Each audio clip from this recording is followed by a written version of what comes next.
almost like things come easy to me the same way they always came easy to him. Yeah. And it seemed like a lot of people didn't. Like, he had a lot of friends, but he wasn't very close with anyone. And he was very unemotional, which when I was younger I thought was weird. My mother always told me it was weird. Like, my mother would always be like, "Oh, he's so cold," and blah blah blah. John, welcome to the show. You're on the air.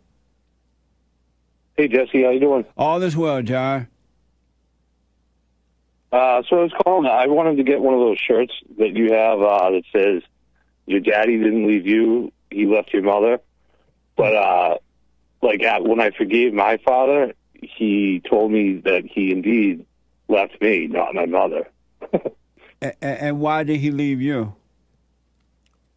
He said I was difficult, difficult to deal with or something. I was 13. Were you treating him the way your mother was treating him? No, not that I remember. I mean, I was a bit of a punk when I was that age, but I wouldn't say no. And I looked up to my father, and I still do, And so how did you feel when he told you that? Not much, because I had been following you for a while, and I do the silent prayer, and I didn't feel much about it, but I thought it was odd, a little unusual. Yeah, it is. But you can leave a 13-year-old, but he has a history. So his mother stabbed his father to death, killed his father in the 60s. So perhaps, that may have something to do with it. And so do you still forgive him? I do. I actually want to go see him, and I was kind of calling to get your opinion on that. Like, he lives in Canada, Newfoundland, way up north of Nova Scotia. Uh-huh. And I haven't talked to him in a few years now, since I forgave him. Do you think I should go see him? I don't know, but I would make sure that if you do go see him, that you would let him know you want to come see him and see if he's okay with that. And then when you see him, if you should see him, whatever he says or does, however he treat you, do not take it personally. He cannot help himself. And you just be patient, and you just show him love and not overreact to anything he says. Have no expectation, number one. But don't overreact to anything, because your father has never had anyone to show him love. And the people that he know only pretend that they love him until he does something they disagree with. But just be patient with him. Right. Go ahead. You're right. I see that in myself now, too. Like, my father was very, very smart and mechanically inclined, let's say. And I am as well. I'm sure I got that from him. And, I don't know, I see that other people, not jealousy, but, almost like things come easy to me the same way they always came easy to him. Yeah.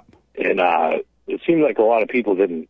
He had a lot of friends, but he wasn't very close with anyone. And he was very unemotional, which when I was younger I thought was weird. My mother always told me it was weird. Like, my mother would always be like, "Oh, he's so cold," and blah blah blah, all this crap.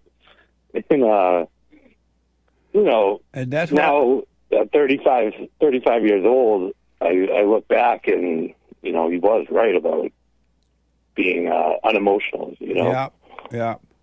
And that if you really, really pay attention to yourself, I could be wrong, but if you really look at it, even at 13, the way you were treating him, it was under the influence of your mother. Especially now you're saying that she said he was very cold. You saw him as being very cold and unemotional too. Yeah. So you were seeing him through the eyes of your mother and not your own eyes. Yeah, you may be right about that. But not now. Right. Things are much better now. I think I've seen the light. Right on. I don't know what I mean by that, but it feels good, and it's all thanks to you. And again, if you want to go see him, and he doesn't mind you coming, it's one of the best things you can do is to get to know him.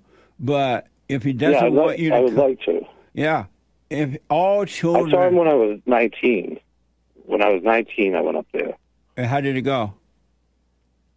It was fun. It was good. Everything, it went nice. It was nice to see him in person. And it's going to be even better now to see him without the anger. Oh, yeah. Oh, yeah. Oh, yeah. And so if you can... And he's getting older, too, and I'm sure he's not in the greatest of health. But he's 70. He's not that old, but I think it would be cool. Yeah. If you can and if you want, go see him. Have no expectation.